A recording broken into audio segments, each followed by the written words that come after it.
Well, this has been quite the marathon, getting this up and running, modifying this, that, and the next thing.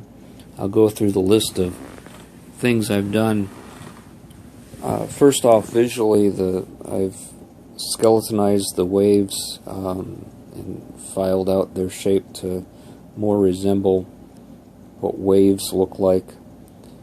In addition to that, I've taken the material, the titanium I made the waves out of, and starting with the original 0.4 of a millimeter stock, I filed it thinner to about half of that, 20 hundredths of a millimeter.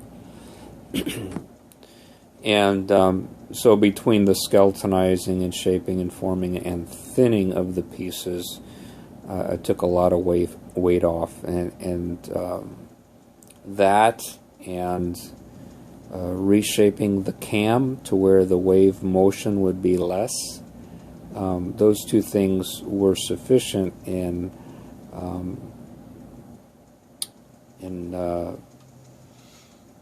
giving the mechanism enough top power to run it in the upright position like I just showed you there. The next thing I did was redo the springs, because in the upside down position, in this one that I'm showing you right here, the former arrangement with the small springs, it just wasn't enough to keep the waves in position, and they would flop upside down, and the paws would disengage from the cam. So what I did is I replaced them with hairsprings on each of the arbors which hold the waves, and they're stout enough hairsprings that they hold the waves in position to where then the paw is always in positive contact with the wave, even in the upside down position, which I show here. So I was able to accomplish that. But we are in a very delicate balance of power between the hairspring and then the power of the gear train moving that cam. That arrangement with the hairspring is actually requires,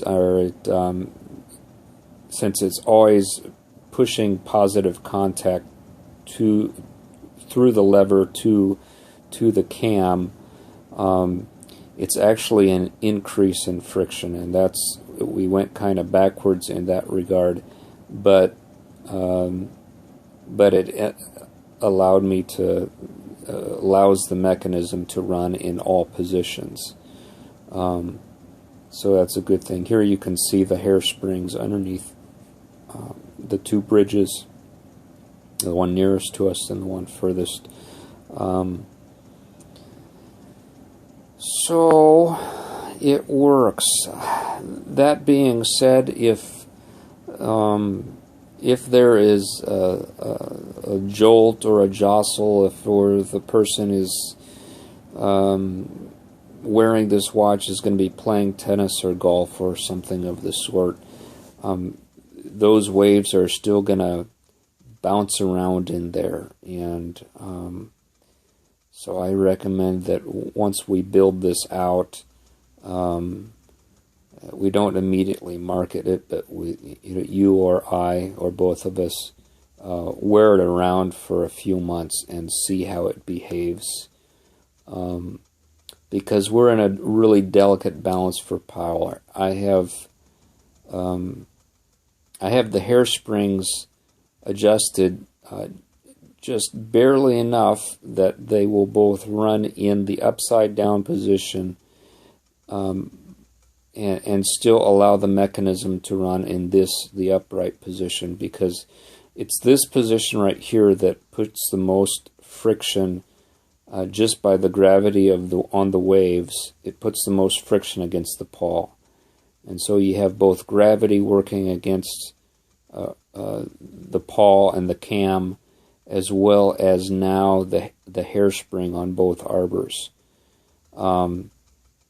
So we're at a real delicate balance for power, because it was this position right here that it would stop for me after I transitioned over into the hairspring, using the hairsprings. I can discuss this more on the phone with you. I think there's room, still a little bit of room to play and modify and lighten the load and reduce friction, but we don't have a whole lot left at this point. We'll discuss it further. I'm going to let this run overnight, maybe a full day in this position, and see how it performs. And if we are successful with it running a full day or even just 12 hours in this position, I will be ready to build it out in a model that has both the sky and the waves working in it.